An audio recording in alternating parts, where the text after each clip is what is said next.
I spoke to the Deputy Prime Minister, Michael McCormack, in response to yesterday's story in The Australian, which said that he was planning an orderly transition and handover of the leadership to his deputy, David Littleproud. Well, this is what Michael McCormack has said to me. I haven't thought that. I haven't said that. It's untrue. I will lead the Nationals to the next election. So that's his reaction to that particular story. Let's go live now to Rockhampton. Joining me is National Senator Matt Canavan. Senator Canavan, thanks so much for your time.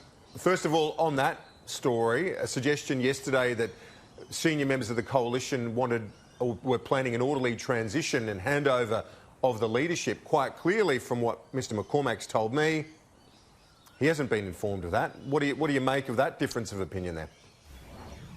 Well, look, Kieran, from my perspective, myself and the Nationals party room, we've moved on. It's been a rough couple of weeks, but a decision was made in the party room, and I said the day after the decision, the day of the decision, that Michael has my support. He's the elected leader of the party room, and that's what we've got to move forward with.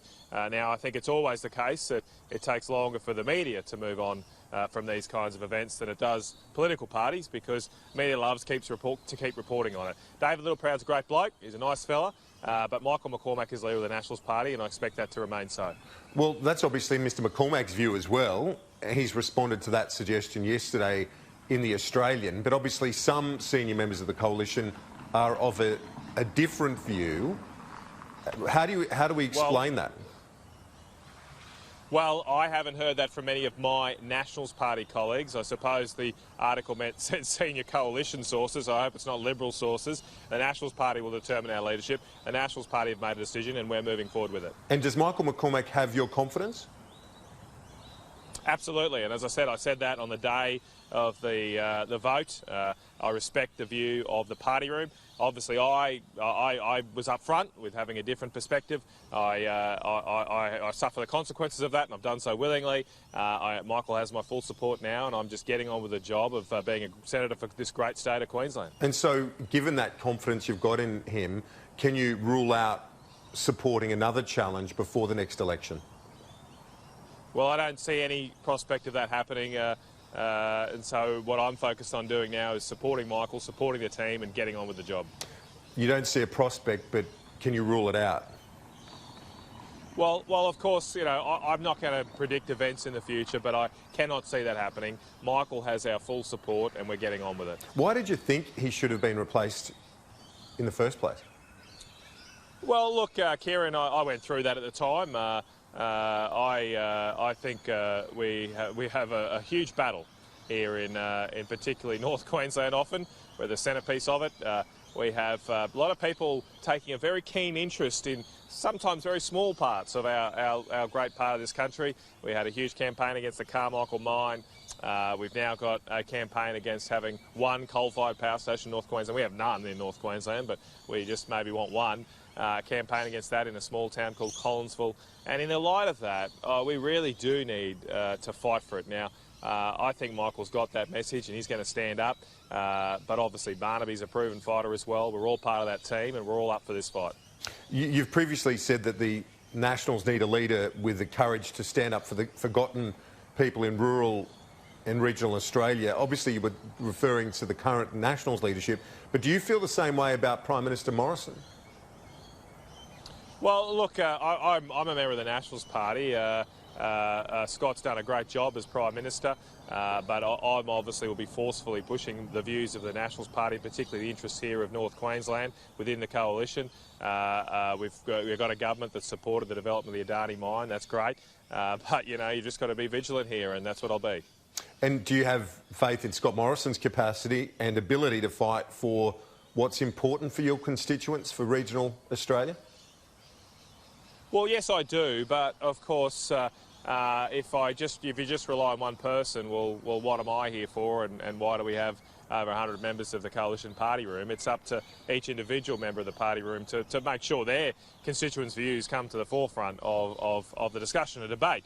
As Prime Minister, of course, Scott's got lots of things on his plate and mind, but my job as a Senator for Queensland, particularly representing regional Queensland, is to make sure we are not forgotten. In that context, would you vote against a Liberal Party position on climate or energy policy in the parliament if you thought it was going to hurt your constituents? Well, look, the short answer is yes. The longer answer is, of course, it depends on the details. And every member of the coalition, every backbench member of the coalition has the right to form their own position on legislation.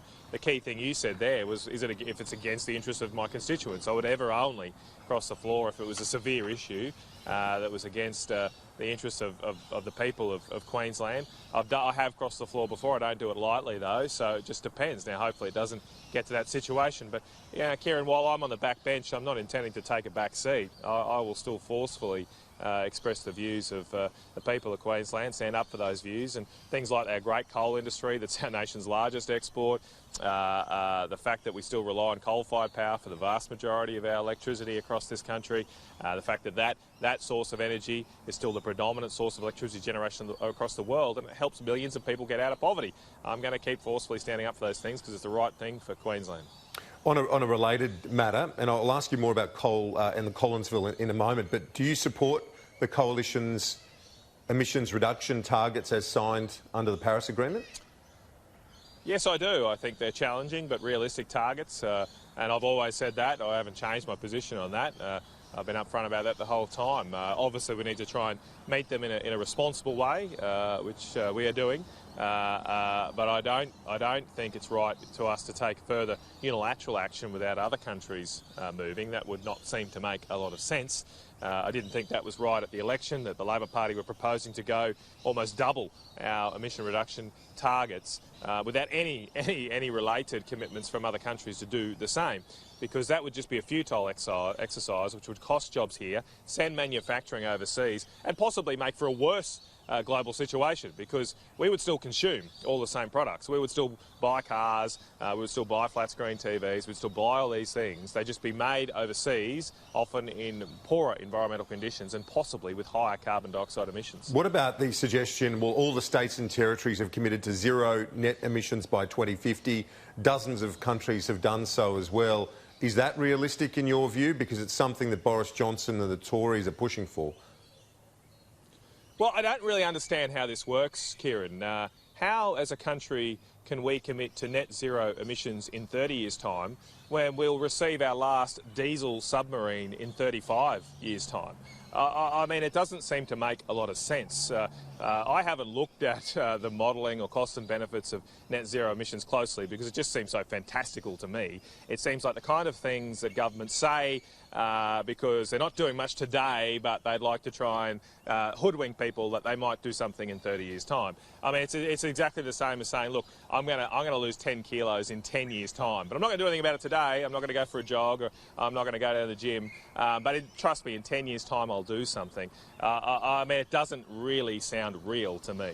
Well, when you talk about the net zero, though, isn't it, you're still going to have some emissions, but we might have more carbon sinks and so on. Isn't that the whole idea?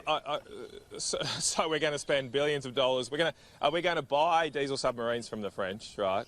And they're billions and billions of dollars. Use all that diesel, and then we're going to spend billions of dollars overseas to buy some offsets. I mean, obviously that doesn't work across the world. If you're net zero, if every country signed up to net zero by 2050, who are you going to buy the credits from? Mars? I mean, that's not going to work. So again, these sort of things don't seem well thought through. They seem to be all about the wrapping paper, all about the presentation, not about the substance of the actual policy and the real things and real decisions and trade-offs that need to be made in these kinds of debates. On the Collinsville power station, as Andrew Clennell reported earlier, the government won't be subsidising any power station. They will underwrite the power station if the business case is made. Would that satisfy you? Look, let's take it one step at a time. What I fought for last year and what has been delivered is let's get a business case done of this and see if it stacks up or not. Now, there is a lot of evidence that we do need one here in North Queensland. I noted before Andrew saying that, things aren't as bad here in North Queensland as they are in New South Wales and Victoria, therefore we might not need one. Well, I don't think we want to have a car crash before we buy the insurance policy. The electricity system in Victoria right now is a car crash. The system is held on with metaphorically gaffer tape and rubber bands, and it's just holding it together. I don't look at that up here and go, yep, let's have that first, and then let's have a discussion about what we need to do. We need to do that now, because we've got coal-fired power stations that are due to shut in the next decade here in central Queensland. They do supply power to North Queensland as well. So we need to think now about what we need and put in place so that we protect the thousands of jobs that are in manufacturing industries up here, like copper refineries, aluminium smelters, zinc refineries, and that we have a competitive price of power to encourage business going forward. That's what this is all about. Now let's see how this goes and what it says at the end of it. It is true that we have an underwriting new generation investment scheme. That was a recommendation of the ACCC because of the difficulties in capital and finance markets are relating to power generation. So that's there as a possibility. But let's just see what this says first, because I'm someone who gets driven by the facts and the details. And let's take it one step at a time. The other element that Andrew mentioned, though, was the energy market operator says Queensland has a surplus of energy. If that's the case, why do we need a new coal-fired power station there?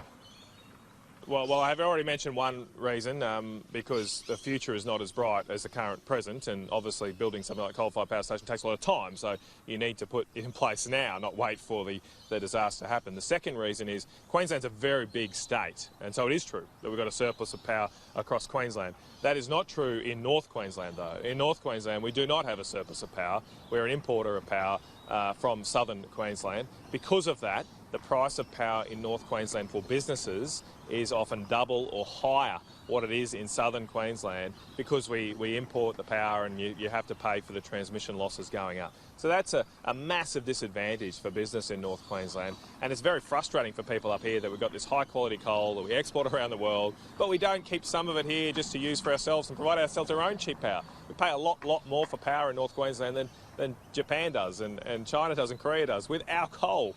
So that doesn't seem to make a lot of sense. The other point is that the Queensland government subsidises electricity prices across Queensland, so households pay the same amount.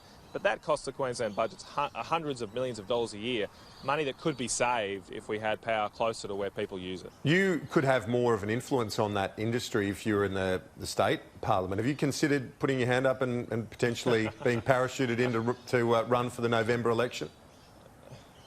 No, I haven't, and my wife's vetoed it. It's not going to happen. I've had enough change in my life the last couple of weeks, Kieran. I don't need to impose any more on my family. Well, that's definitive. Your wife has vetoed it, so that's it. Thanks for that. Oh, she's the boss. You know, I understand that very, very well. And finally, on the religious freedom issue, Anglicans and other religious leaders have been pushing to allow law firms and other corporates to discriminate on the basis of religion. The Attorney-General has basically quashed that in his conversations with my colleague Andrew Clennell. Are you disappointed by that, or does that make sense to allow religious groups to employ on the basis of religion but not private entities? Well, look, I first of all want to say I think Christian Porter's done a fantastic job navigating this very, very difficult issue. My first sort of preference here, or starting point, would be I wish we wouldn't need these kinds of laws.